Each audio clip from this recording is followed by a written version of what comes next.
അസ്സലാമു അലൈക്കും dear friends. ഇന്നത്തെ നമ്മുടെ സ്പെഷ്യൽ നിങ്ങൾ ആരും ഇതുവരെയും ട്രൈ ചെയ്ത് നോക്കിയിട്ടില്ലാത്ത ഒരു അടിപൊളി വെറൈറ്റി റെസിപ്പിയാണ്. നമ്മുടെ ഈ വീഡിയോ കണ്ടുകൊണ്ടിരിക്കുന്ന സമയത്ത് നിങ്ങൾക്ക് ഇഷ്ടപ്പെടുകയാണെങ്കിൽ ഒന്ന് ലൈക്ക് ചെയ്തേക്കണേ. അതുപോലെ തന്നെ നമ്മുടെ ഈ ചാനൽ ആദ്യമായിട്ട് കാണുന്നവരും ഇതുവരെയും സബ്സ്ക്രൈബ് ചെയ്യാത്തവരും പ്ലീസ് ഒന്ന് സബ്സ്ക്രൈബ് ചെയ്തേക്കണേ. ഞാനിടുന്ന വീഡിയോസ് ഉടനടി കിട്ടുന്നതിനായി സബ്സ്ക്രൈബ് ബട്ടന്റെ തൊട്ടടുത്ത് കാണുന്ന ബെല്ലൈക്കൺ കൂടി ക്ലിക്ക് ചെയ്തിട്ട് ഓൾ എന്ന ഓപ്ഷൻ എനേബിൾ ചെയ്യാനും മറക്കല്ലേ.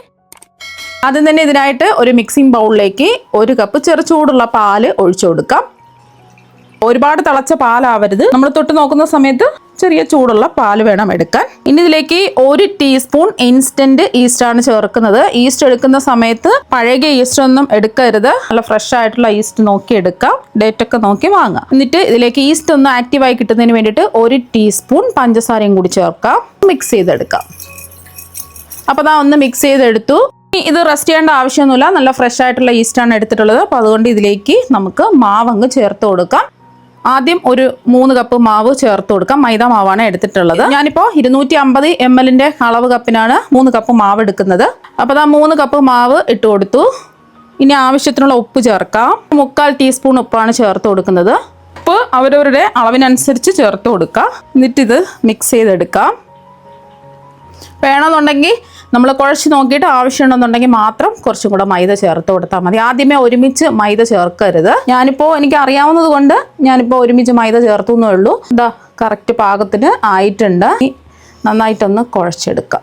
അപ്പോൾ അതാ ഇതുപോലെ ഒന്ന് കുഴച്ചെടുത്തതിന് ശേഷം ഇതിലേക്ക് കുറച്ച് എണ്ണ ഒഴിച്ചെടുക്കാം. എന്നിട്ട് നന്നായിട്ട് കുഴച്ചൊന്ന് ഉരുട്ടിയെടുക്കണം. ഞാനിപ്പോൾ ഇതിലേക്ക് 1 ടീസ്പൂൺ എണ്ണയാണ് ഒഴിച്ചു കൊടുക്കുന്നത്. വെജിറ്റബിൾ ഓയിലാണ് എടുത്തിട്ടുള്ളത്. എന്നിട്ട് നന്നായിട്ട് നമുക്ക് കൈവച്ചിട്ട് കുഴച്ചെടുക്കണം. ഇതുപോലെ കുഴച്ചെടുക്കുക. ഇതുപോലെ കൈവച്ചിട്ട് നല്ലോണം സോഫ്റ്റ് ആയിട്ട് കുഴച്ചെടുക്കുക. അപ്പോൾ അതാ കുഴച്ച് ഉരുട്ടി എടുത്തിട്ടുണ്ട്. ഈ മാവ് നമുക്ക് കുറച്ച് സമയം ഒന്ന് റെസ്റ്റ് ചെയ്യാൻ വെക്കാം. മൂടി വെച്ച് കൊടുക്കാം. പ്ലേറ്റ് വെച്ചിട്ട് മൂടി വെക്കുകയോ അല്ലെങ്കിൽ ക്ലിംഗ് റാപ്പ് വെച്ചിട്ട് കവർ ചെയ്ത് വെക്കുകയോ ചെയ്യാം. ഞാനിപ്പോൾ ഒരു ക്ലിംഗ് റാപ്പ് വെച്ചിട്ട് ഇതാ കവർ ചെയ്ത് എടുത്തിട്ടുണ്ട്. ഇനി ഒരു ബൗൾ എടുക്കുക. ഇതിലേക്ക് 3 കോഴിമുട്ട, പുഴുങ്ങിയ മുട്ട ഗ്രേറ്റ് ചെയ്തെടുത്തതാണ് ഇതിലേക്ക് ചേർക്കാം. ഇതിലേക്ക് ഒരു ക്യാരറ്റ് ചേർത്ത് കൊടുക്കാം. ഗ്രേറ്റ് ചെയ്തെടുക്കുമ്പോൾ ചെറിയ ഹോളിൽ കൂടി ഗ്രേറ്റ് ചെയ്തെടുക്കാം. നമ്മളിത് വേവിച്ചിട്ടല്ല എടുക്കുന്നത്. ഇനി ഇതിലേക്ക് ഒരു സവാള ചെറുതായിട്ട് അരിഞ്ഞത് ചേർക്കാം. വളരെ പൊടിയായിട്ട് അരിഞ്ഞിട്ടെടുക്കാം. ഇതിലേക്ക് ആവശ്യത്തിനുള്ള ഉപ്പ് ചേർക്കാം. ഒരു 1/4 ടീസ്പൂൺ ഉപ്പാണ് ചേർക്കുന്നത്. അവരവരുടെ അളവിനനുസരിച്ച് ഉപ്പ് ചേർത്ത് കൊടുക്കുക. ഇനി ഇതിലേക്ക് ഒരു 1/2 ടീസ്പൂൺ കുരുമുളക് പൊടിയും. ഇനി ചേർത്ത് കൊടുക്കുന്നത് ചതച്ച മുളകാണ്. ചില്ലി ഫ്ലേക്സ് ആണ്. ചില്ലി ഫ്ലേക്സ് ഉണ്ടെന്നുണ്ടെങ്കിൽ അത് ചേർത്ത് കൊടുക്കുക. ഇല്ലാന്നുണ്ടെങ്കിൽ കുരുമുളക് പൊടി മാത്രം ചേർത്ത് കൊടുത്താൽ മതി. 1 ടീസ്പൂൺ ചേർത്ത് കൊടുത്താൽ മതി. വലിയ എരിവൊന്നും ഉണ്ടാവില്ല. പിന്നെ ഇതിലേക്ക് നമ്മൾ ചേർത്ത് കൊടുക്കുന്നത് ഒരു ചെറിയ നാരങ്ങയുടെ ഒരു പകുതി നാരങ്ങ പിഴിഞ്ഞൊഴിച്ചു കൊടുക്കാം. നാരങ്ങ നീരിന് പകരം വിനാഗിരി 1 ടീസ്പൂൺ വേണമെന്നുണ്ടെങ്കിലും ചേർത്ത് കൊടുക്കാം. ഞാനിപ്പോൾ 1 ടീസ്പൂണാണ് ചേർത്ത് കൊടുക്കുന്നത്. കാരണം എന്ന് വെച്ചാൽ നാരങ്ങ ചേർത്ത് കൊടുക്കുന്നത് നമ്മൾ സവാള ഒന്നും വേവിക്കുന്നില്ല. വേവിക്കാതെയാണ് ഈ ഫില്ലിങ് റെഡിയാക്കി എടുക്കുന്നത്. അപ്പോൾ അതുകൊണ്ടാണ് നാരങ്ങ നീര് ചേർത്ത് കൊടുക്കുന്നത്. ഒന്ന് മിക്സ് ചെയ്യാം. നിങ്ങൾക്ക് ഇഷ്ടമുള്ള ഫില്ലിങ് വെക്കാവുന്നതാണ്. ഇനി കുറച്ച് മല്ലിയില ഉണ്ടെന്നുണ്ടെങ്കിൽ കുറച്ച് മല്ലിയില ചേർക്കാം. ചേർത്ത് കൊടുക്കുന്നത് നിങ്ങൾക്ക് ഇഷ്ടമുണ്ടെന്നുണ്ടെങ്കിൽ അല്ലെങ്കിൽ വേണമെന്നുണ്ടെങ്കിൽ മാത്രം ചേർത്ത് കൊടുത്താൽ മതി. ഞാനിപ്പോൾ ഒരു 1/2 കപ്പ് മൊസറല്ല ചീസാണ് ഇതിലേക്ക് ഗ്രേറ്റ് ചെയ്തത് ചേർത്ത് കൊടുക്കുന്നത്. ഇത് വേണമെന്ന് ആവശ്യമില്ല. പക്ഷേ കുട്ടികൾക്കൊക്കെ കൊടുക്കുമ്പോൾ കഴിക്കാൻ കുറച്ചും കൂടെ ഇൻട്രസ്റ്റ് തോന്നും. നല്ല ടേസ്റ്റ് ആയിരിക്കും. ചീസൊക്കെ ചേർത്തിട്ട് ചെയ്തിട്ട് കൊടുക്കുമ്പോൾ ഇതും കൂടി ചേർത്തിട്ട് ഒന്ന് മിക്സ് ചെയ്യാം. ഇത് വഴറ്റിയെടുക്കുകയോ മുളക് പൊടി ചേർക്കുകയോ അങ്ങനെ ഒന്നും ആവശ്യമില്ല. ഇത്രയും മതി. ഉപ്പ് ഉണ്ടോ എന്ന് ചെക്ക് ചെയ്ത് നോക്കുക. ആവശ്യം ഉണ്ടെന്നുണ്ടെങ്കിൽ ഉപ്പ് ചേർത്ത് കൊടുക്കുക. അതാ ഒന്ന് മിക്സ് ചെയ്തെടുത്തിട്ടുണ്ട്. അപ്പോൾ ഇതിവിടെ ഇരിക്കട്ടെ. ഇപ്പം നമ്മൾ മാവ് റെസ്റ്റ് ചെയ്യാൻ വെച്ചിട്ട് ഒരു 1/2 മണിക്കൂർ ആയിട്ടുണ്ട്. മാവ് വീർത്ത് പൊങ്ങി വന്നിട്ടുണ്ട്. 1/2 മണിക്കൂർ വെച്ചിരുന്നാൽ മതിയാവും. ഇനി ക്ലിംഗ് റാപ്പ് മാറ്റാം. ഒന്നുകൂടി ഒന്ന് നമുക്ക് കുഴച്ചെടുക്കാം. ഈ ബൗളിൽ നിന്ന് മാറ്റിയിട്ട് നമുക്ക് കൗണ്ടർ ടോപ്പിലേക്ക് മാറ്റാം. ജസ്റ്റ് ഒന്ന് ഒരുപാടിട്ട് കുഴക്കണ്ട. ജസ്റ്റ് ഒന്ന് ഇതുപോലെ ഒന്ന് ഉരുട്ടിയെടുക്കുക. എന്നിട്ട് ഈ മാവ് 2ആയിട്ട് മുറിച്ചെടുക്കുക. ഈ മാവ് 2ആയിട്ട് ഒരേ വലിപ്പത്തിൽ മുറിച്ചെടുക്കുക. ഇനി ഈ മാവ് നമുക്ക് ചെറിയ പീസുകളായിട്ടൊന്ന് കട്ട് ചെയ്യാം.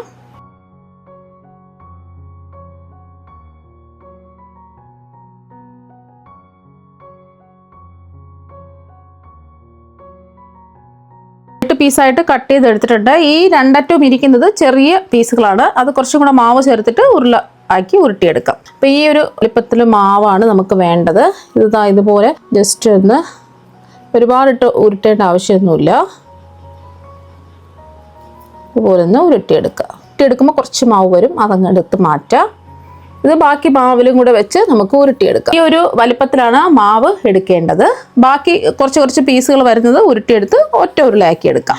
ഇപ്പോൾ ആ മാവ് ഒരേ വലിപ്പത്തിലുള്ള 7 ഉരുളകളായിട്ട് ഉരുട്ടിയെടുത്തിട്ടുണ്ട്. ഇനി വീണ്ടും നമുക്ക് ഒരു പ്ലാസ്റ്റിക് ഷീറ്റോ കോട്ടൺ ടവലോ വെച്ചിട്ട് മൂടി വെച്ച് കൊടുക്കാം. അപ്പോൾ ഒരു 10 മിനിറ്റ് കഴിഞ്ഞപ്പോൾ മാവെല്ലാം കുറച്ചും കൂടെ വീർത്ത് വന്നിട്ടുണ്ട്. 10-15 മിനിറ്റ് വെക്കുക. ഇതിൽ നിന്നും ഒരു മാവ് എടുക്കുക, എന്നിട്ട് ബാക്കി മാവ് മൂടി വെച്ച് കൊടുക്കുക. ഒരു ഉരുള മാവ് എടുക്കുക, കൗണ്ടർ ടോപ്പിൽ വെച്ചിട്ട് കയ്യിൽ കുറച്ച് എണ്ണ തടവിയിട്ട് ഇതുപോലെ ഒന്ന് പരത്തി കൊടുക്കുക. പെട്ടെന്ന് തന്നെ പരന്ന് കിട്ടും. മാവ് നല്ല സോഫ്റ്റ് ആയിട്ടാണ് ഇരിക്കുന്നത്. പരത്തിയെടുത്ത മാവിലേക്ക് 1 ടേബിൾ സ്പൂൺ ഫില്ലിങ് വെച്ച് കൊടുക്കുക. 1-1.5 ടേബിൾ സ്പൂൺ വെച്ച് കൊടുക്കാവുന്നതാണ്. ഒരുപാട് ഓവറായിട്ട് വെക്കരുത്. മാവിൻ്റെ 2 അറ്റവും ഇതുപോലെ ഒന്ന് കൂട്ടി പിടിച്ചിട്ട് എല്ലാം ഒന്ന് ഒട്ടിച്ചെടുക്കാം. ഒട്ടിച്ച ഭാഗം ഇങ്ങനെ ഒന്ന് പ്രസ് ചെയ്ത് വെക്കുക. ഇതുപോലെ തന്നെ ബാക്കിയിരിക്കുന്ന ഉരുളകളെല്ലാം ചെയ്തിട്ടെടുക്കുക. അപ്പോൾ ആ ഫില്ലിംഗ് ഒക്കെ വെച്ച് ഇവിടെ റെഡിയാക്കി എടുത്തിട്ടുണ്ട്. ഇനി വീണ്ടും നമുക്ക് ഇത് 10 മിനിറ്റ് ഒന്ന് റെസ്റ്റ് ചെയ്യാൻ വെക്കാം. പ്ലാസ്റ്റിക് ഷീറ്റോ അല്ലെങ്കിൽ കോട്ടൺ ടവലോ വെച്ച് മൂടി വെച്ച് കൊടുക്കാം. അപ്പോൾ റെസ്റ്റ് ചെയ്യാൻ വെച്ചിട്ട് ഒരു 10 മിനിറ്റ് ആയിട്ടുണ്ട്. കുറച്ചും കൂടെ വീർത്ത് വന്നിട്ടുണ്ട്. ഇനി ഇതിൽ നിന്നും ഒരു മാവ് എടുക്കുക. അപ്പോൾ ഫില്ലിംഗ് നിറച്ച ഒരു മാവ് എടുത്തിട്ടുണ്ട്. കയ്യിൽ എണ്ണ തടവിട്ട് ജസ്റ്റ് ഒന്ന് ഇതുപോലെ ഒന്ന് പരത്തി കൊടുക്കുക. മെല്ലെ ഒന്ന് പരത്തി കൊടുക്കുക. മാവ് നല്ല സോഫ്റ്റാണ്. ഇനി തിരിച്ച് വെച്ചിട്ട് ഈ അറ്റവും മറുവശവും ഒന്ന് പരത്തി കൊടുക്കുക.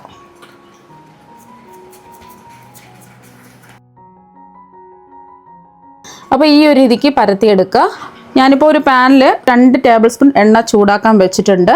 ഇതിലേക്ക് നമ്മൾ പരത്തിയെടുത്ത മാവ് വെച്ച് കൊടുക്കുക. 2 എണ്ണം വീതം നമുക്ക് ഇതൊന്ന് ഫ്രൈ ചെയ്തെടുക്കാം. ഒരു വശം ഒന്ന് മൊരിഞ്ഞ് വരുന്ന സമയത്ത് തിരിച്ചിട്ട് കൊടുക്കുക. അപ്പോൾ 2 വശവും ഇതുപോലെ ഫ്ലെയിം കുറച്ച് വെച്ചിട്ട് മൊരിച്ചെടുക്കുക. അപ്പോൾ മറുവശവും മൊരിഞ്ഞ് വന്നിട്ടുണ്ട്. 2 വശവും ഒന്ന് തിരിച്ചിടാം.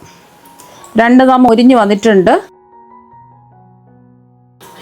ഇനി ഇത് എണ്ണയിൽ നിന്ന് എടുത്ത് മാറ്റാം.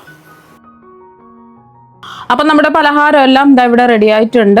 ഇതിന് പ്രത്യേകിച്ച് കറിയുടെ ഒന്നും തന്നെ ആവശ്യമില്ല. നല്ല അടിപൊളി ടേസ്റ്റാണ് കഴിക്കാൻ വേണ്ടിയിട്ട്. കുട്ടികൾക്ക് പ്രത്യേകിച്ച് ഇഷ്ടാവും. കുട്ടികൾക്ക് ടിഫിൻ ബോക്സിലൊക്കെ കൊടുത്ത് വിടാൻ പറ്റിയ ഒരു പലഹാരമാണ്.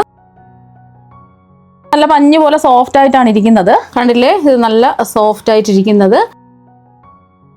ഇനി ഇതൊന്ന് മുറിച്ചും കൂടി കാണിച്ചു തരാം. കണ്ടില്ലേ, എൻ്റെ ഉള്ളൊക്കെ കണ്ടില്ലേ, നല്ല അടിപൊളിയായിട്ട് ഇത് കിട്ടിയിട്ടുണ്ട്. അപ്പോൾ നിങ്ങൾ എന്തായാലും ഇതുപോലെ ഒരു പ്രാവശ്യം ഒന്ന് ട്രൈ ചെയ്ത് നോക്കുക. തീർച്ചയായും എല്ലാവർക്കും ഇഷ്ടമാകും. നമുക്ക് മറ്റൊരു വെറൈറ്റി വീഡിയോ ആയിട്ട് വീണ്ടും കാണാം. താങ്ക്